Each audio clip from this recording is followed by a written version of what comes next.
Hello, everyone. Welcome to another edition of Revenue Wrap with Prof Sales. I am your host, Prof Sales. And tonight we have my friend, my pal, my confidant. That sounds weird. Chad Pagel, otherwise known as a Golden Finger Picker. You may know Chad from his reseller group, his YouTube channel. What's going on, Chad? How you doing tonight? Good. Had a great day today. Been listening, got this mess all cleaned up. And I've got my backlog sitting over here, and it's almost cleared now. So things are going good. Working on the death pile, right? And it's actually, I'm selling this stuff like throughout the day and yesterday. It's the stuff I'm listing today, selling today. So, but that's the way I like to run my business. So we'll talk about that. So the quick flip. So yeah, so Chad is, I'm going to let Chad talk a little bit about who he is. I know a lot of you guys probably already know Chad, but who knows who'll be watching this video. And I'd like, if you wouldn't mind, Chad, just kind of maybe a brief introduction and just talk about, you know, who you are and what you do and how you got into this reselling game a little bit. That would be great. Yeah. I'm your worst nightmare. No, I'm Chad. I'm the Golden Finger Picker. My wife is the Florida Picking Queen. We live in the panhandle of Florida, a couple miles from the beach. Reselling, it's all about lifestyle for us. It's the money's great, but it's not always about the money for us. We've always said when it stops being fun, we're going to stop doing it. So we've been doing this for 20 years, 20 plus years. We've always been hustling, selling. We started out doing it out of necessity. When the boys were itty bitty, we couldn't get the bills paid. It's like, how do you bridge that gap? It's just, and then throughout the year, it's like, this is good stuff. You know, it's a good way to make money, and you just gradually grow. And the next thing you know, you've got over 20 years under your belt. So we sell on eBay. We've got Amazon accounts. We don't really sell on Amazon accounts on our Amazon account because it's just not fun for me. Yeah. And if it's not fun, then I don't do it. I don't have anything against Amazon, but you know, if I ever got to the point to where I needed money and that was the avenue or the platform that I could make it, then I would do it. But so you don't sell anything on Amazon. I'm sorry to interrupt you, but no, nothing. I did not know that. I mean, I've got an Amazon account. I could sell something on there tomorrow if I wanted to. I could send a shipment in, or I could sell merchant fulfilled. So, but no, I'm just sitting back watching everybody else do it. Well, assuming you don't have to get ungated, that is. But that's a topic for a whole another show. Well, I think I know enough people to where if I needed to get ungated, somebody would hook me up. Yeah. So I know too that, you know, you and I, it's weird how, you know, we kind of met like through these YouTube channels and so on. But the funny thing is, I came to know you. I mean, I knew you through, I'd seen your videos and shows and so on, but really I came to kind of know you from comments and so on in the Reseller Society. So can you talk a little bit about the Resale Society, what it is, what the purpose of it is, and kind of give the folks watching, you know, an idea about the group? Yeah, a couple of years ago, I think 2 years ago, this December, I think, next month or this month, maybe, there was some YouTube people, Ronnie Hart, myself, Scrapparella, Elena, Gilman's, Gildaddy, Katie Patton. We all kind of brainstormed, and we all thought, let's come up with a Facebook group, put all of us behind it, and have a place where we can talk reselling. People can come and learn, ask questions. It's really a big mixing pot of from rookies to veterans, and just it's a social place to ask questions. We don't allow anything to be sold in there. It's not about selling your stuff in there, but it's about learning how to resell. It's about the idea and the mindset and the plan to resell. So, and it's in 2 years, it's grown to over 21,000 members. So now we were talking before the show, do you think it's the largest group? I mean, you said you weren't sure, but I haven't seen one. Is there one bigger you know of? There's not one that I know of. I don't know. I don't want to say we're the biggest out there because I don't know. And I don't know. It's pretty cool that if we were, that would be cool. But I would think that because we got like some super admins in there, like Chris Carone, the walking picker. He's like our number one. I'm sure he would tell us we're the largest group. I haven't heard that yet. So I don't know. Somewhere there's a list. I heard people like to make lists of like resellers and YouTubers, and anyway, that might be a topic for later too. But yeah, so the Reseller Society, guys, if you guys haven't been exposed to it, check it out on Facebook. There's a link in the description of this video, and I only say that because I mean there's a lot of great resellers in there. There's a lot of great information, not just Chad and Ronnie and Chris and the admins and so on, but just from all over the place. So. Well, I'm proud of it. The reason why I think we're all proud of it is because it's not one of these places where there's spam getting. I mean, we're on top of that spam. You know, the Ray-Ban sunglasses are rarely seen. I mean, rarely. I mean, you go into a group and it's just total spam all the time. Right. And we vet people when they join as much as we can. And it's a really good place. You're not getting bombarded, and we're constantly putting out to the members, look, if you're getting contacted by somebody trying to sell you something, trying to market something to you, let one of us know and we'll deal with it immediately. So we take pride, and we also have this sense of protecting our members to not be taken advantage of. And that's what I'm really proud of when it comes to that group, I think. Yeah, and that's really true. I mean, you guys have it's just like a wonderland of reselling information on there. I mean, it runs the gamut. So I have to be careful not to spend too much time on there because I get caught up in it.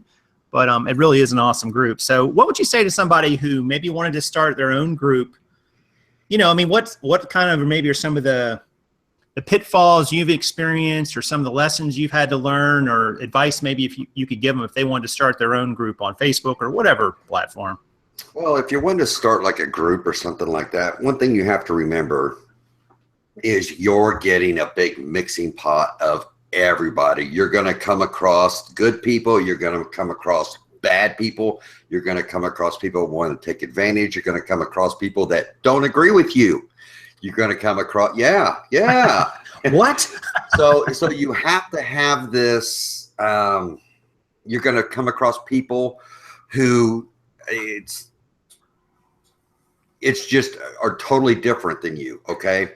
And the first thing you have to think of, is this group about me, or is this group about something bigger? Okay. And then once you look at it as it's something bigger, then you can get over the people don't agree with you, or because it's really not about you, it's about, right. But there is a point to where, it's like, look, this is our group. If you don't like it, you can hit the door type thing. But ultimately you've got to thicken your skin up if you want to, run a group that grows to any amount. 100 to 200, member group is awesome if you got good people in there.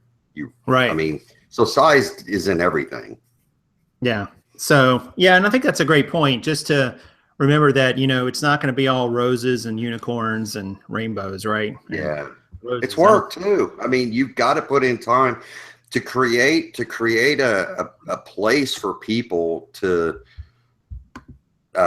come safe, and we just lost him.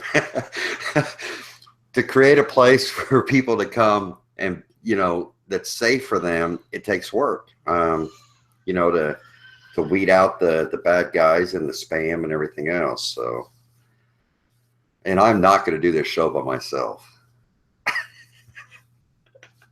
I'm not doing this show by myself, dude. Sorry about that. Yeah. So a little technical glitch there. So anyway, sorry about that, guys. All All right. Well, listen, we've got, hopefully we've still got everybody on board. I think we do. Yeah, you got 2 people watching now. Good deal. Yeah. So a lot of people in the room, about 85 viewers or so on. Chad, what do we say if people are liking the content so far? Help me out here, brother. Hit the thumbs up if you like it, guys. If you don't, hit the road. Don't hit that thumbs down. But I'm known for speaking my mind, so I might be a little rough around the edges, but that's just me. Yeah, well, that is just you, and that's what I love about you, Chad. You are honest. I can say that about Chad. He's never told me something and later been like, I was just lying about that, Jason. Yeah. And you're going to get dislikes with me too, so I think you're at 9. Nice. Feel the love and the hate. It's all together. So tonight, Chad and I have, just full disclosure, Chad and I have had several conversations either in rooms, in chats, informally about reselling. I mean, he and I probably Facebook message, like voice message, if that's the right term. I don't know if that's right. Probably about once a week at least, just in various reasons. And one of the things he and I talk a lot about tonight is a topic of the show. And I made a couple notes and shared them with Chad earlier about this idea about selling in a niche versus taking a wider, more expansive approach to what you sell. And I don't think it's any big shocker about where I stand on this. And Chad has a slightly different approach, although we have maybe some similarities too. But before we get into more of the topic, how would you define, Chad, a niche versus selling like in a wider field of merchandise? I don't know if that's the right term. I think what I would classify niche is what's behind you. You are niched up in jeans. I mean, that's and for those of you who don't know, a niche is like you specialize in one thing and you're really good at it and you hit it hard and you become a professional and expert in that area that you're in. Right. So that's what I think of as niche. You could be niched up just in, clothing in general. You could be niched in just concert t-shirts. And the more detailed it is, the smaller the niche, the harder it is to maintain and pay your bills monthly with it. Right. Unless, like if you all those jeans, if you just went for Guess jeans, you'd probably be in trouble, wouldn't be able to pay your bills. But I only have to sell about 10,000 of them. Yeah. So by tomorrow. But when somebody says niche, yes, you can niche in jeans, but there's different stages of it. So, and I don't know if people actually think about it like that. Now what would you consider? And I couldn't think of a good term for it. Niche, I think people can understand, but this wider approach to selling, one that I think, I'm not speaking for you here, but I would think accurately describes like what you tend to be more about, and a wider approach to it. How would you define it? I would define it as anything that will make me money. Really, there's nothing I won't consider. There's things that I don't like, but that doesn't mean I won't consider them if I can make a considerable amount of money on it. So, have you thought about Guess jeans? Yeah, I've actually sold Guess jeans before, and I don't like clothing, but I just listed that Primus shirt, or Primus. Is it Primus or Primus? I don't know. I think it's Primus. I think it's Primus. Yeah. I thought it was. I think it's Primus. But I just listed that for like $49 today. I wore it a couple of weeks, then I had it washed and I listed it. And that's the way I like to do it. So no, I understand totally. So, all right. So there's some definitions for you, and you've said something else too. Well, let's get to that in a moment. Don't let me forget that about not walking by something. You know what I'm going to ask you. But all right, so what's this look like in practice? And I thought about the example of, say, like a yard sale that a lot of people probably watching this channel go to yard sales, garage sales, estate sales, thrift stores, retail stores. What would it look like if you were a niche seller versus maybe taking that wider approach and not walking by, something that to make you money? What would that look like in your eyes, at least? How do you do it, I guess, is the question. I think somebody that's like, okay, when you go to a garage sale, and when I think of like niche is ladies who go there just look through kids' clothes, to grab up the kids' clothes, and or somebody that goes there just looking for tools, right? Okay, or something like that. They're there for a particular thing. They don't look at anything else. Okay, so it's just tools, or it's just kids' clothes, or it's just jeans. I mean, back when we lived in Indiana, there was this lady, man, at all the yard sales. She would go, it didn't matter, and buy up every single pair of jeans. But she had a secondhand shop, but she would buy up all the jeans. We called her the jean lady. It's like, man, jean lady's been here, or she hasn't been here. But you know, growing up, our kids growing up, we buy their jeans at garage sales, man. I mean, that's just how it was. Yeah, it's cheaper. So, but yeah, the jean lady, she came and got them all. So let's say, all right, now I'm familiar with Goodwills because that's in my part of the country. And I know other people have Savers and other types of thrifts, but let's say Chad walks into a Goodwill, all right? And just however a typical Goodwill is laid out. And, you know, there's a lot of clothing in a Goodwill, obviously. Where do you go with your approach? What do you look for? And what's kind of like your... what will stop you and catch your eye with this sort of approach versus a niche approach, I guess, is my question. If you're going to do something like what I do, you have to be aware of your surroundings at all times. Okay. When I walk into a Goodwill, it depends on what's there as soon as you walk in the door. In mine, the one closest to me here, when I walk in, there's a glass display. I'll go and check that stuff out. Just do a quick scan. A lot of the stuff I recognize, it was there last time. So you get to, after you hit these things often, then you notice something new. Yeah. So sure. So and then what I'll do is I'll walk down. I don't spend much time in the clothes at all. I walk past the clothes and walk down the aisle, and then on the top of the clothes is where they'll set up some stuff. Right. And I'm scanning as I'm going, and I'm just walking, scanning, and that's what I do is I scan. Well, now that's where I want to stop you there a second and ask you something, because that's the part where it breaks down for me the wide approach. And here's why I say that. If I walk into my Goodwill and I'm scanning through, say, all the hard goods, because you're talking about kind of the hard goods, not the clothing, right? Right. But how do you stop? I mean, what keys you in to stop and say, hey, that item is worth taking a closer look at? Okay. It's either you recognize it, okay, or you don't. Okay. And when you don't recognize it, you know, because you almost put things in categories in your mind. Okay. When you're walking, when I'm walking, okay, and I see like women's hose, you know, the packs of hose that are sitting up on top. Yep. I automatically know what they are. Okay.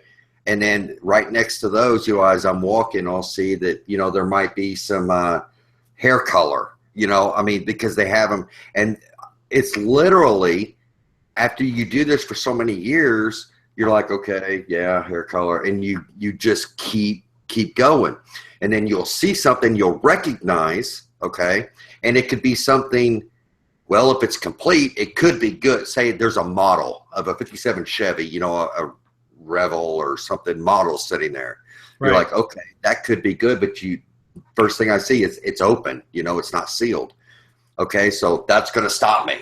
I'm going to take it, grab it, look it, open it up and see if it's partially put together, if it looks like it's complete, you know, and if it looks like it's complete, then I'll just do a quick, it depends on which one it is, whether I know what it's worth. But it's just a matter of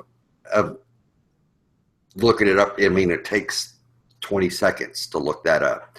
And, you know, either you take it or you don't. And then it's just that it's either you recognize it or you don't. And if you don't recognize it, that should set off a little alarm in your head. Okay. That Because even if you don't recognize something, you can relate it to something else that you know. Okay. Say a telescope is sitting there, and you know that there is just the quality of telescopes. You can just look at them a lot of times and tell this is not worth shit, or it looks like it's got some meat and potatoes to it. You know what I'm saying? So I recognize it's a telescope, but I don't know what kind, or, you know. So, I mean, it's just over time, you relate it to something that you do know. Okay. And so you're pulling in your experience from previous items and things that you've seen. Years and years, but it only takes you a couple times, like when I said, like the hose, okay?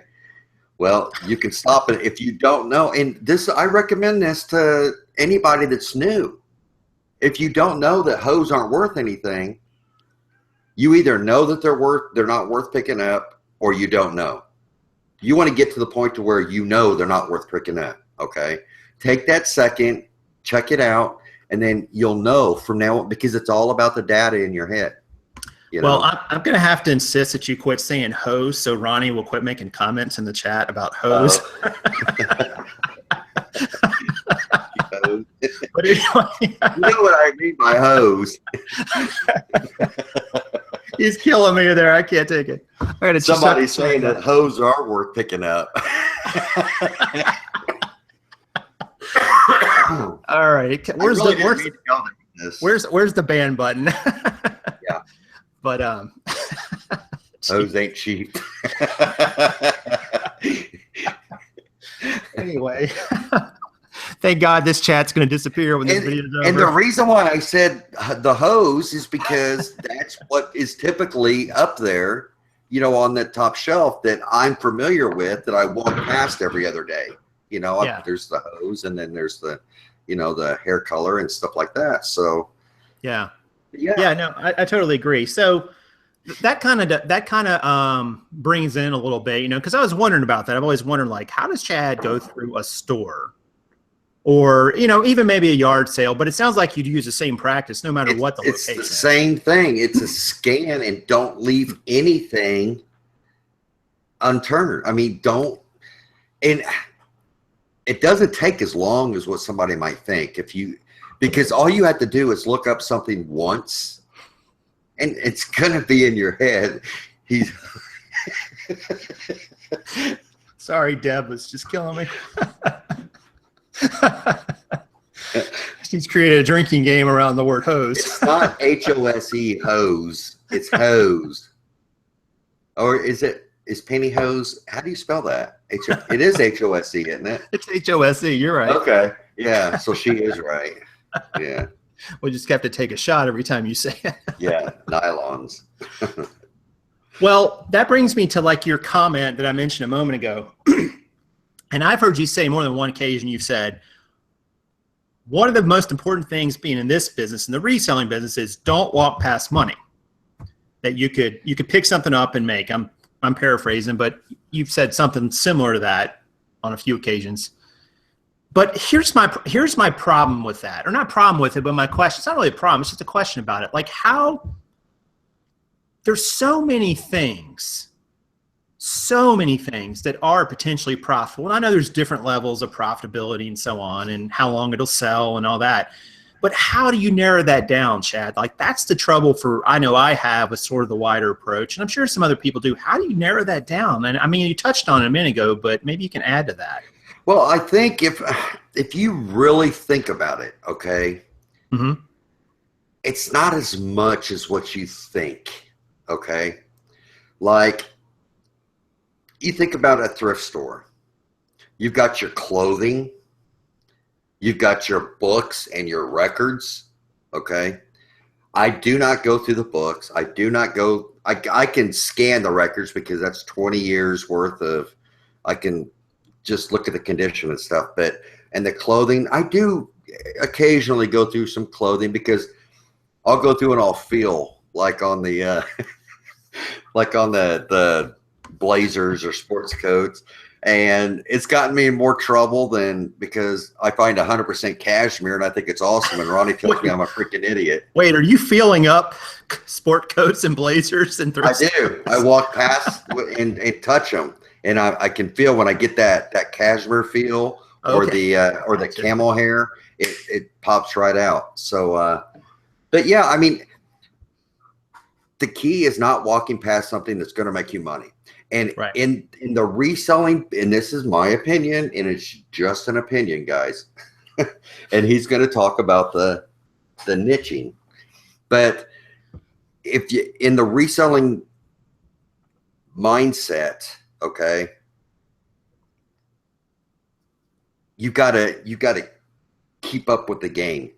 And if I only looked at vintage electronics for the next year, then the market is gonna change on everything else around me.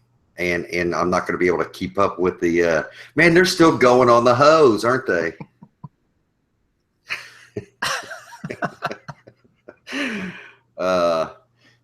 You know, it's not as much as what somebody might think, and it doesn't take as long as what somebody might think to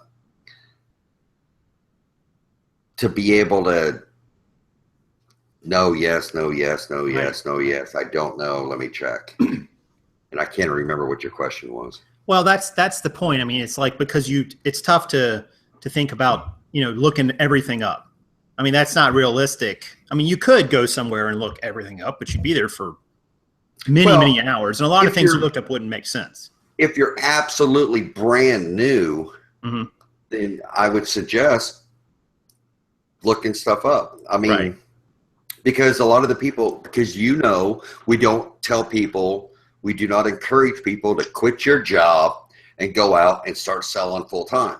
Right. So take the learning experience, you know, watch the videos, watch it. And that's one of the things about like the haul videos or the 101 videos. People can get ideas of what something might be worth, or, you know, just see different things.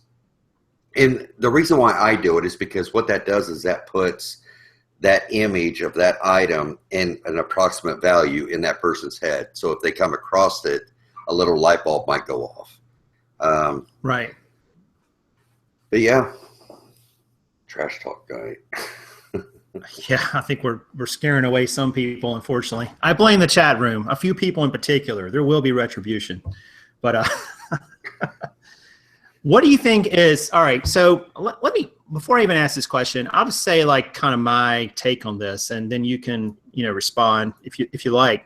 But I kind of look at the niche aspect of reselling as the evolution of going from, you know, a wide approach, you kind of evolve to niche. And in your case, because you've been doing this for so long and you have so much experience, I mean, you potentially have several niches in your head at any one time because you've got that experience, you've seen it, you've been there, done that, got the t-shirt. Whereas someone brand new doesn't have all that. But, you know, I mean, I can walk into a store or a yard sale, estate sale, and I can look through jeans, and even if it's a brand I haven't heard of, which most of them I have by this point, I can have a pretty good guess whether or not I need to even bother, you know, looking it up or whatever. But most of the time I can just go through and I don't need to look anything up anymore. I just know. But what do you think about for a beginner? I mean, somebody who's brand new to reselling, and we're going to turn them loose and we're going to say, hey, here's $1,000 or $500 or $100 or whatever their, you know, their starting capital is. How do they get started in terms of this approach? You know, should they focus on an area or two or three niches, if you will? Or would you say to them, all right, Sally or Joe or whoever the person is, go in the store and I want you to go through all these areas over here and look stuff up. What would you say to them? Well, I guess first of all,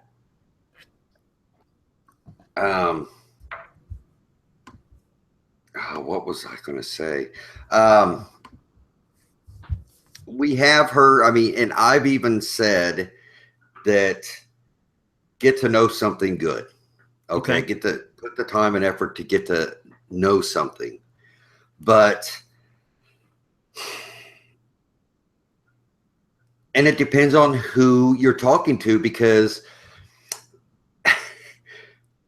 say somebody watching you sell blue jeans, okay? And you're like, you did a video of 5 sets of blue jeans, okay? And so there's somebody, they write down all 5 of these pair of blue jeans, and they go out and they find these blue jeans. They're looking for these brands of blue jeans. They're going through and they're looking for these brands, okay? Well, the problem with that is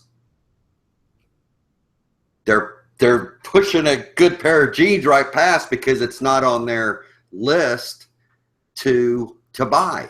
Okay. And that is pretty much the same thing as what I'm saying about other things. Like when you say you can go into a garage sale and look through the jeans and find the jeans, and you turn around, you know, but you just walk past something that is $5 and you could sell it for $250. Right. And I think it's okay to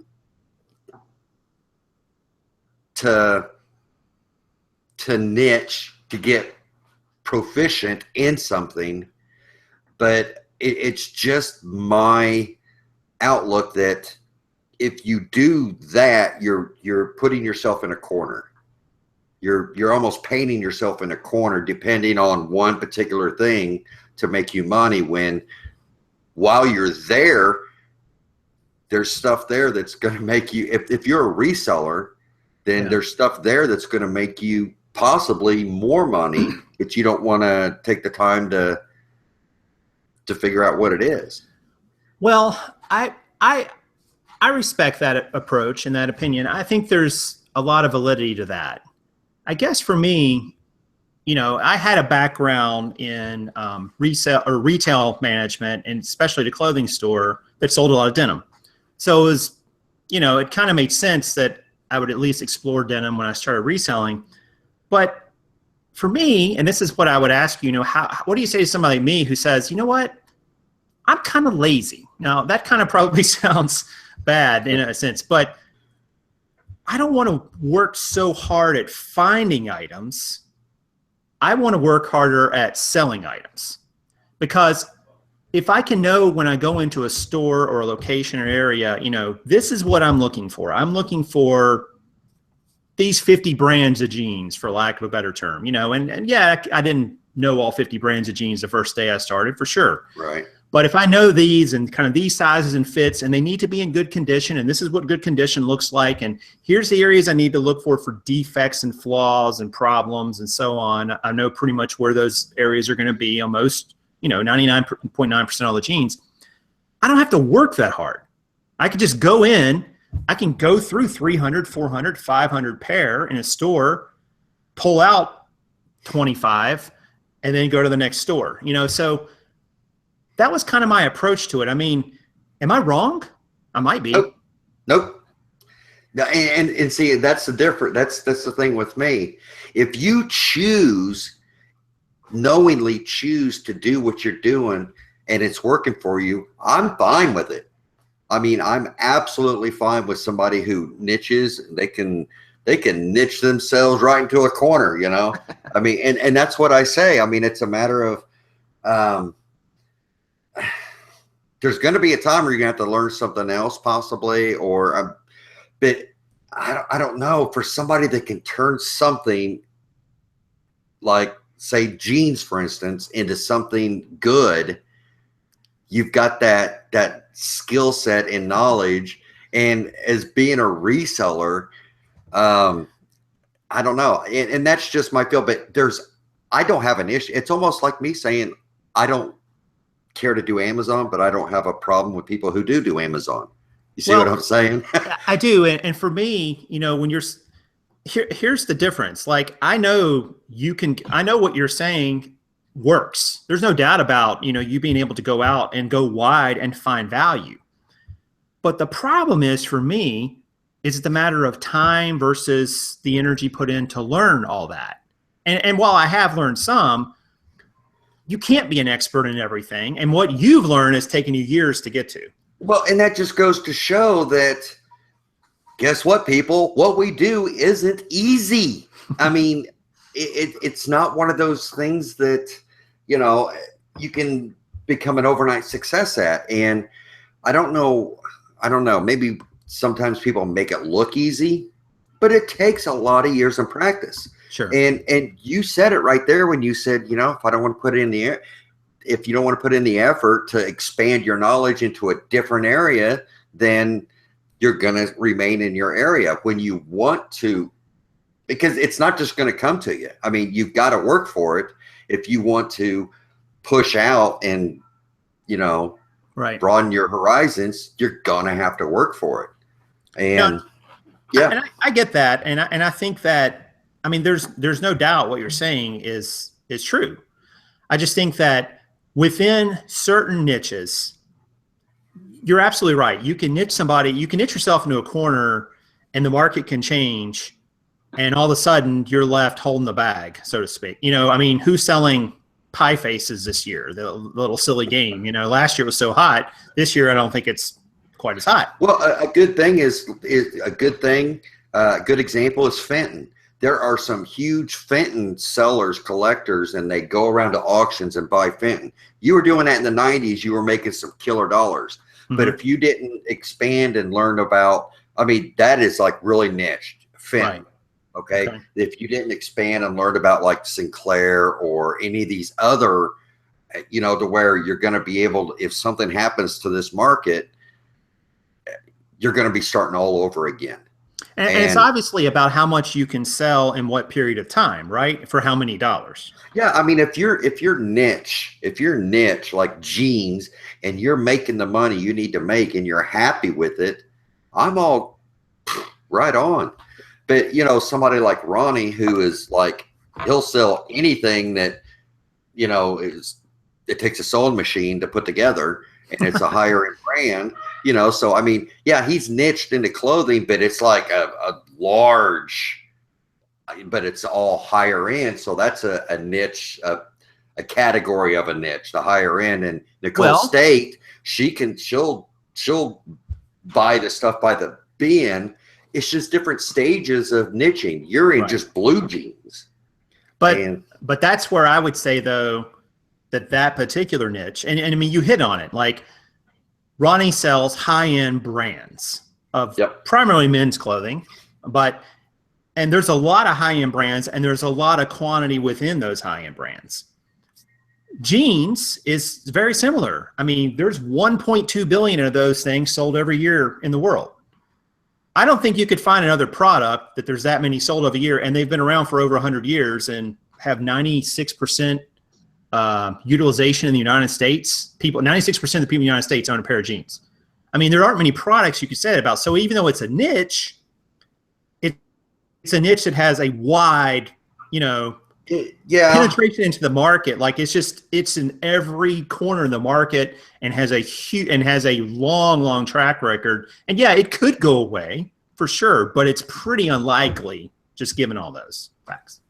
Well, I mean, and also is, what does it do for you? Okay. And people need to think about this. People need to think about this. You know, for you, let me ask you, I can't even imagine that you get the feeling that I get. No, I'm serious. I don't know where we're going here, but all right. I can't imagine you getting the feeling that I get when, just for instance, this backpack I just bought at a garage sale for $5. Right. Okay. That feeling of, I just sold it today for $150. Okay. So it's, I mean, you can have, but it's just that idea of finding this piece of gold. It's like that feeling, and that's what I get out of it. Now, if I was, that's why I don't scan books.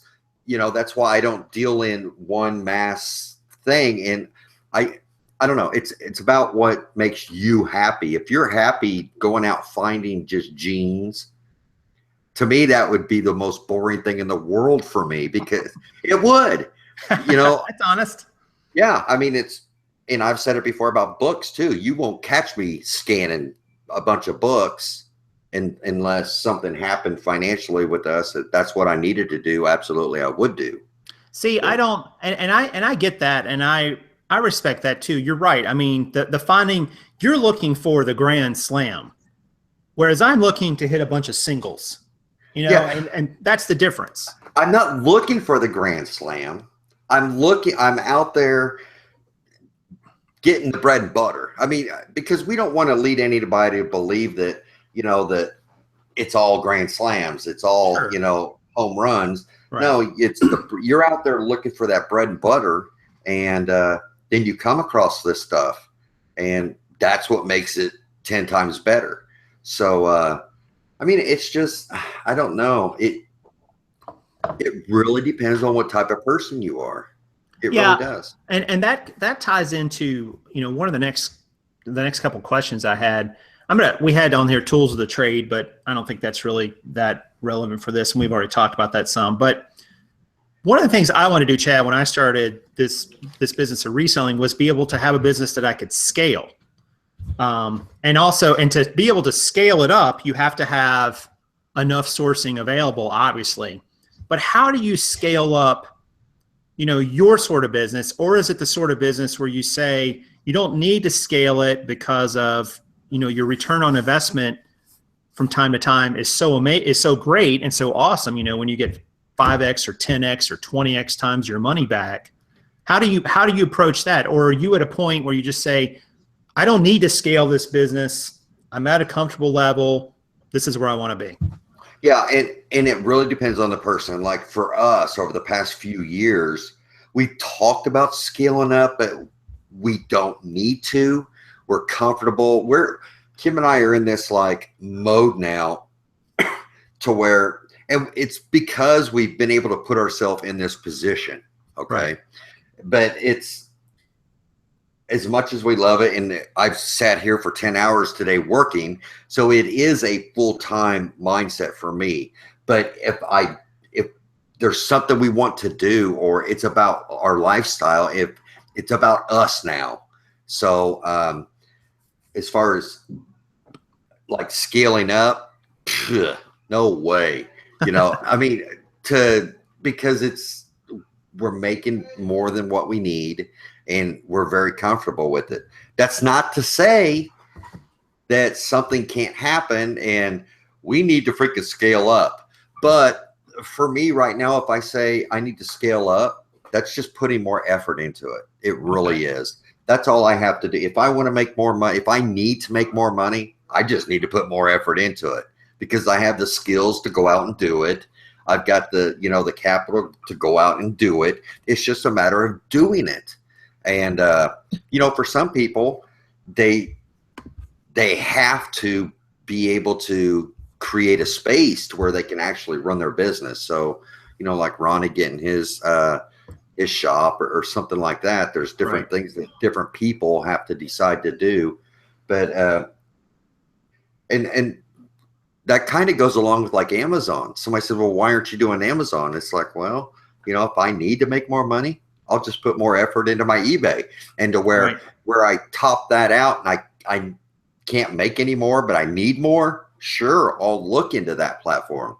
But I mean, man, the sky's the limit on eBay for us right now. It's just a matter of putting the effort in. Okay.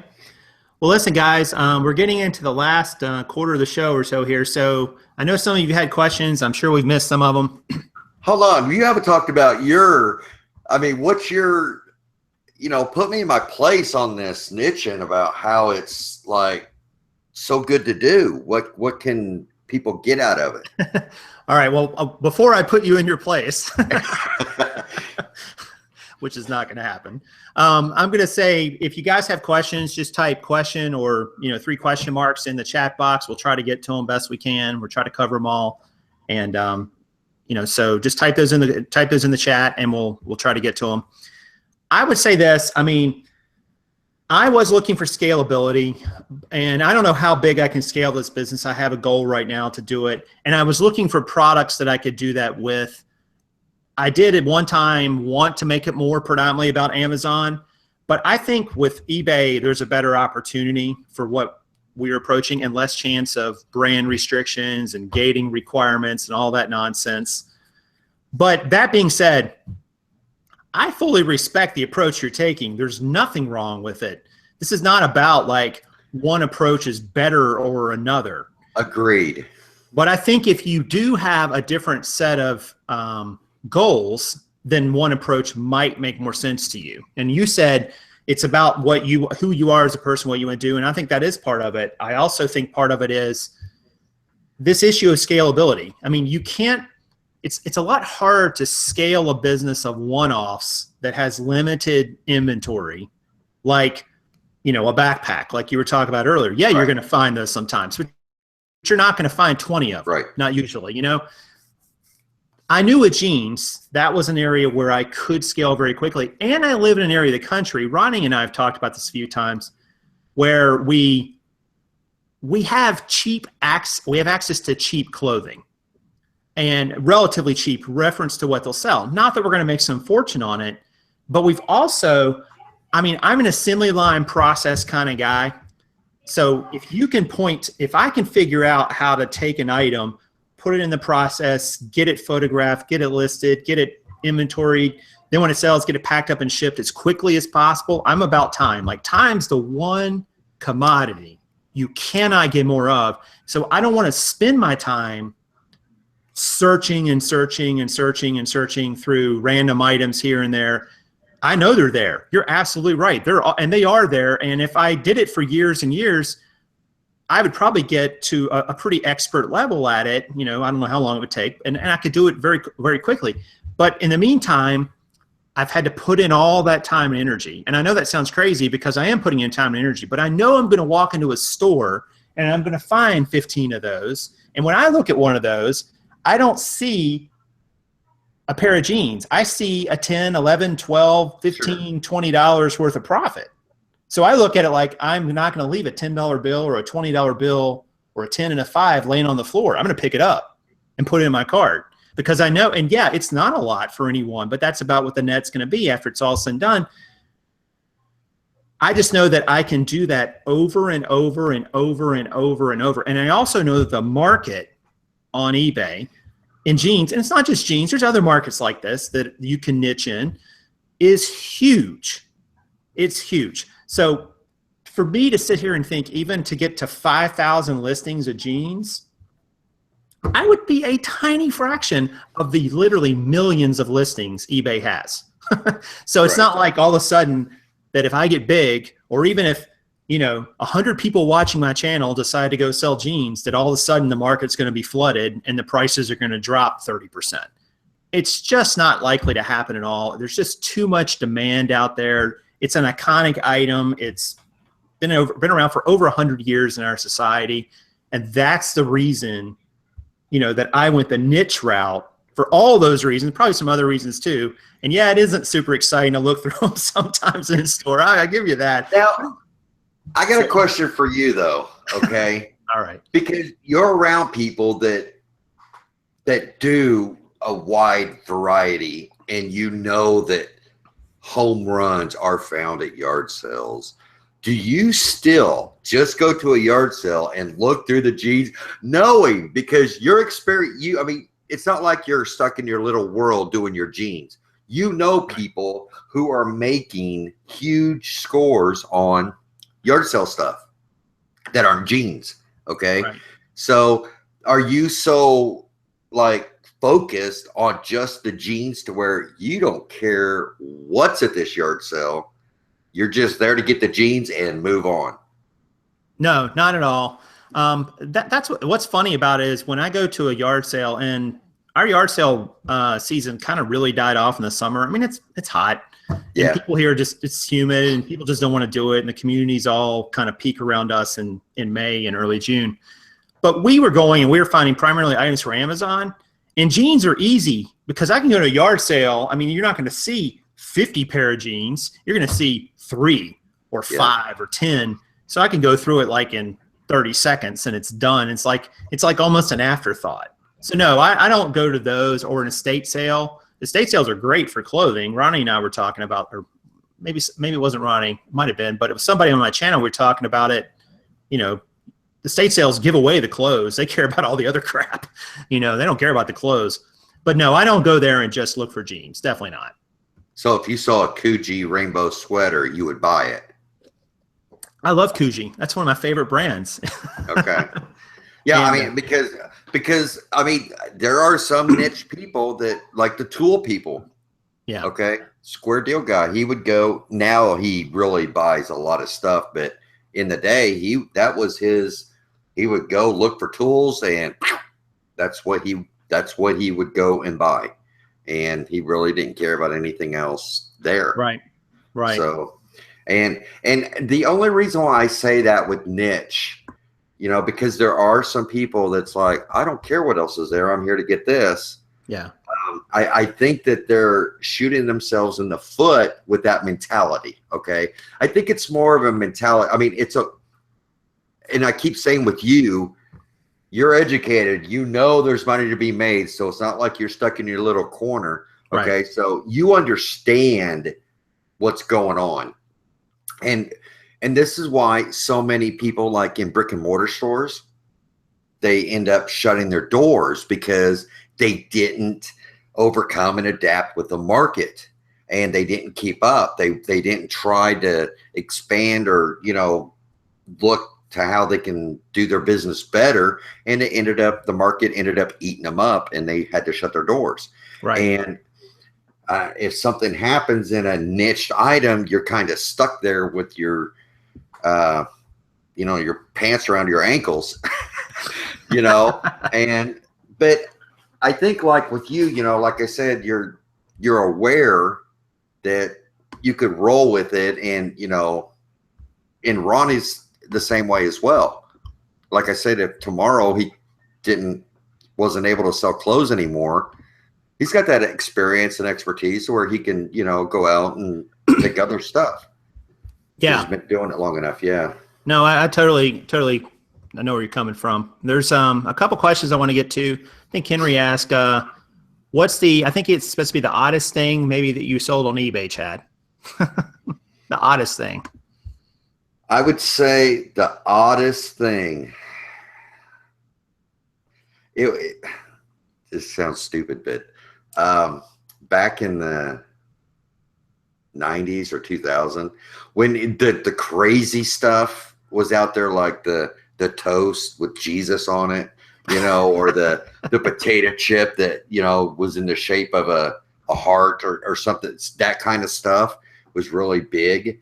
And we had some flowers out in our front yard, and they grew, and they looked like little heads of aliens, like alien skulls. Wow. And I still have some. If you look on Google, it's for like a flower alien skull, and it'll come up, and that's what they are. But I sold some of those, and that's probably the kind of the weirdest type thing. But yeah, I mean, just. That's great. Yeah, it's got like $8 for one. I mean, it's only like it's a little flower pot or whatever, but it looks like an alien skull, and it's got like a nose that curls up. It's weird looking, but snapdragons, that's it. Snapdragons. Okay. Somebody looked it up and saw it. Yeah. They look like little alien faces. Yeah. I've seen those. Yeah. There's another question here from, I think it was from Stone Mason. It said, Chad, did you start with a niche or two that you really knew or liked and then went shotgun, or did you chase it all right off the bat? Shotgun approach, I guess. Got her.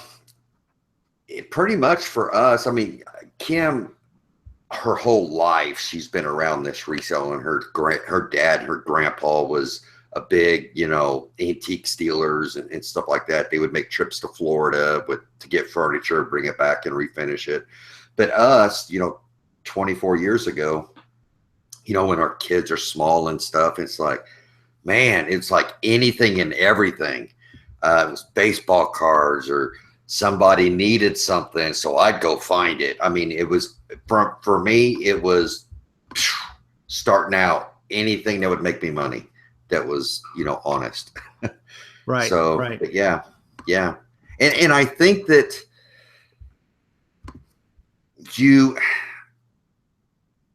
without insulting anybody else, I think if you take that avenue and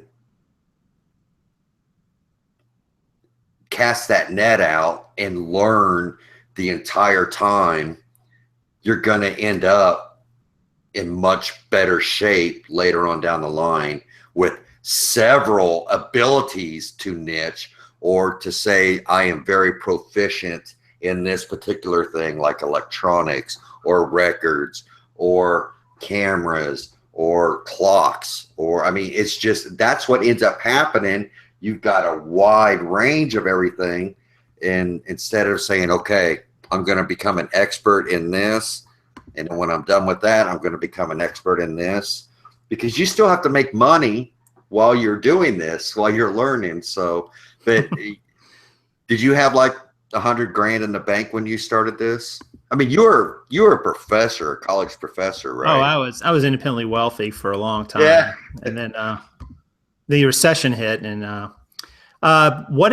there was another question here, and it was a topic I've never heard you talk about, although I'm sure you have. Pastor Keith Elliott says, how do you guys track your cost versus profit? It's all up here. And then at the end of the year, it's down here. It's on the paper. Really, it is. Really. My profit is determined at the time of purchase, okay, on a particular item. Or if I have a group of items, then if you make a purchase, you know at the time of purchase what your profit's going to be in your head, okay? Right.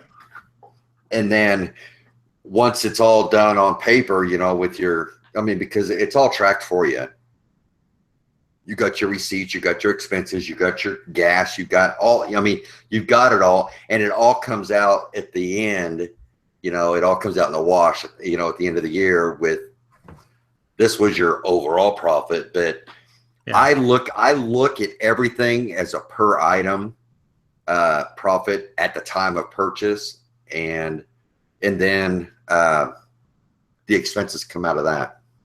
What do you, that just brought to mind a question, and I kind of go back and forth on different, what's an hour of your time worth? Can you put a dollar amount on it for us? without any tax implications by what you're about to say. No, really, because Kim and I have talked about this recently. Like very recently. And there's been times where we've taken time, or I've taken time and helped somebody and spent quite a while with trying to explain stuff with them and stuff like that. And instead of working and we're probably 75 to $100 an hour. Okay. I would say. And I honestly, because I'm capable of that. I really am. And that's about where I'm at. Gotcha. I feel.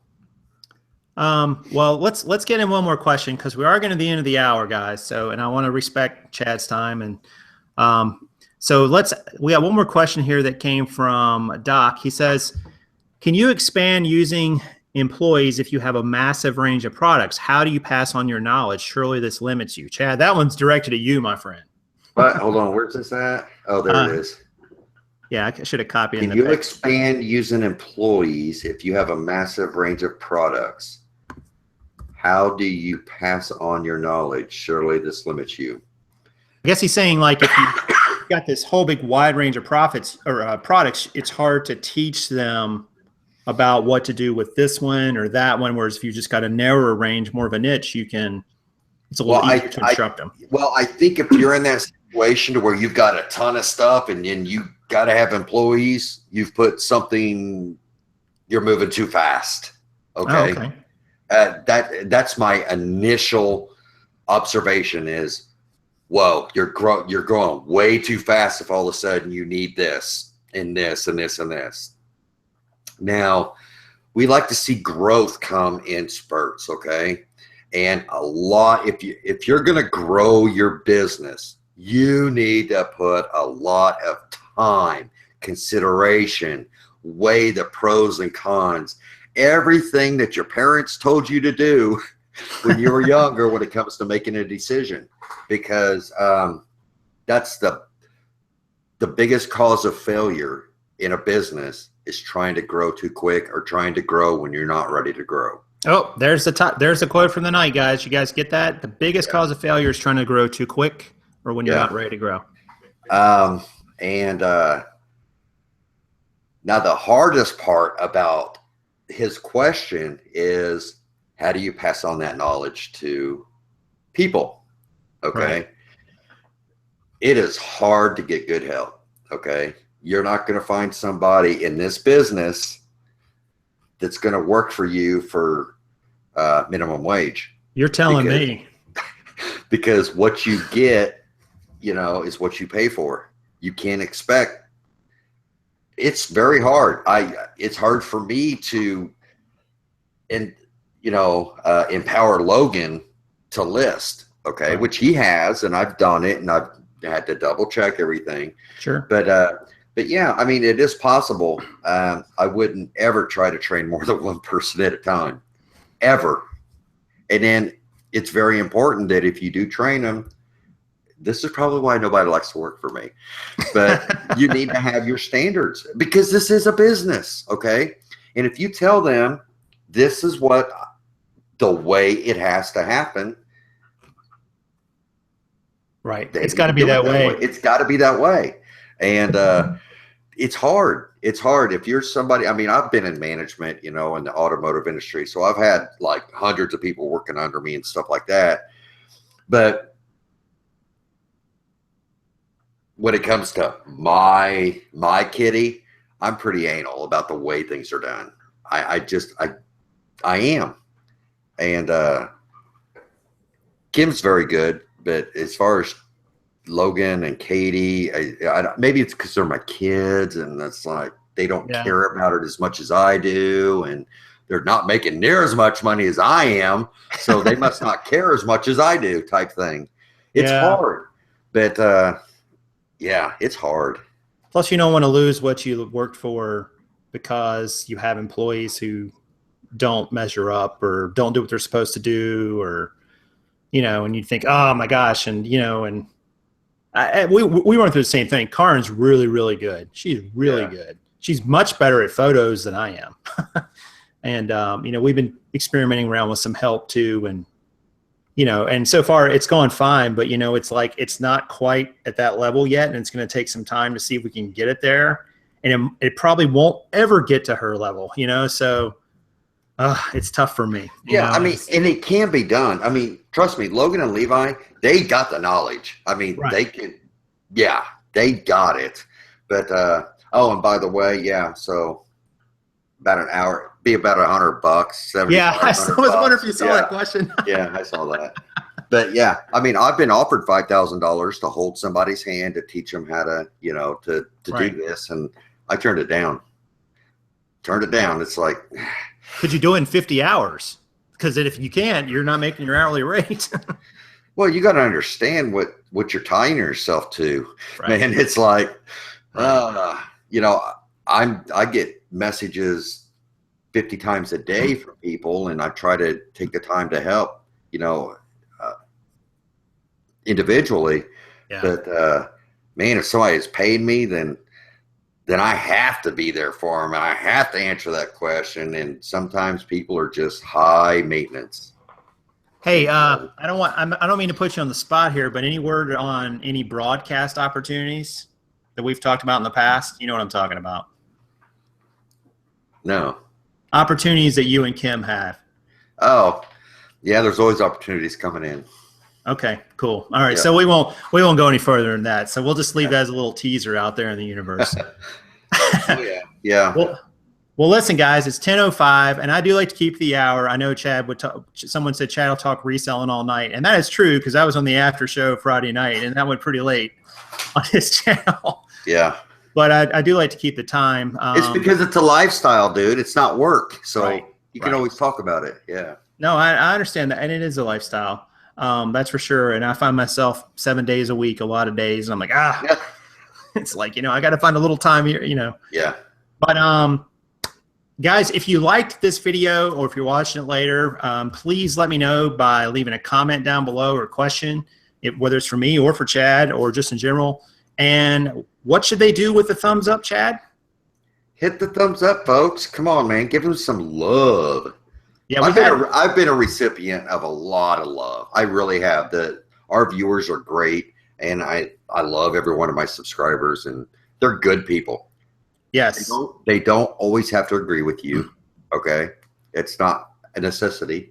So, but yeah, I love them. And if you guys enjoy what we talk about, feel free to hit that thumbs up. Appreciate it.